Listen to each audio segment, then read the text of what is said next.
अस्सलाम वालेकुम दोस्तों, मैं अली खरल और आज मेरे नाल राय अमर शहजाद खरल साहब और भाई इमरान खरल चंद दौड़ियां दी हाज़री है ईद के हवाले नाल दौड़े ने। और वीडियो के दूजे हिस्से दे विच भाई इमरान का एक छोटा जिहा सॉन्ग होवेगा। अगर वीडियो चंगी लगे तो चैनल को सबसक्राइब करना है, पेज में लाइक ज़रूर करना है।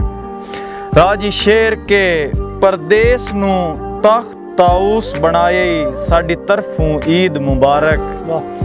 तैनू आबद दीद मुबारक होवे सानू गम शदीद मुबारक। ते दिल दिल दी चोण तिजारत है, दिल दिल दी चोण तिजारत है, नवी सज्जन खरीद मुबारक। जे गैर दे तोहफियां नाल मनावे ते ईद मजीद मुबारक। एक होर शेर के पूरा साल उड़ीक आई इस दिन दी जिन्नू आंदे ईद जहान च। हंजू पूज के वत वत चन वेखां ओंदे वादे हाण देहान च। ते ओ कोई ना आए अखी सत्थर चा गतिया वत यादां दे जिंदान च। असां आबिद ईद निभा छोड़ी बस ओदरां दे गुस्तान च। एक होर शेर के एदे नित पैगाम अंजाम दे कासिद ओदे खैर मंगेंदी वत्ती। एदे हर हसरत तू कफन छिकी गए ओदे जात कजेंदी वत्ती।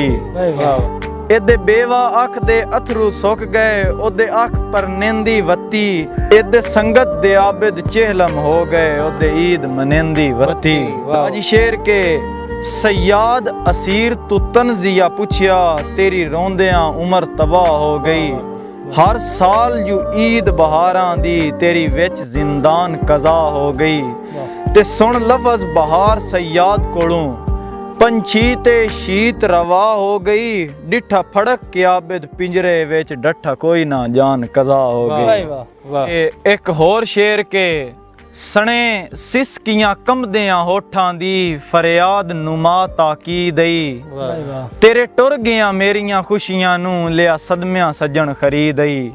ते जिथू डीगर लड़ छुड़वा के टुरियों उन्हां राह ते विछी होई दी दई। नशे बख्त पराए दे ला के हटिया दमी नातिक वतन ते ई दई।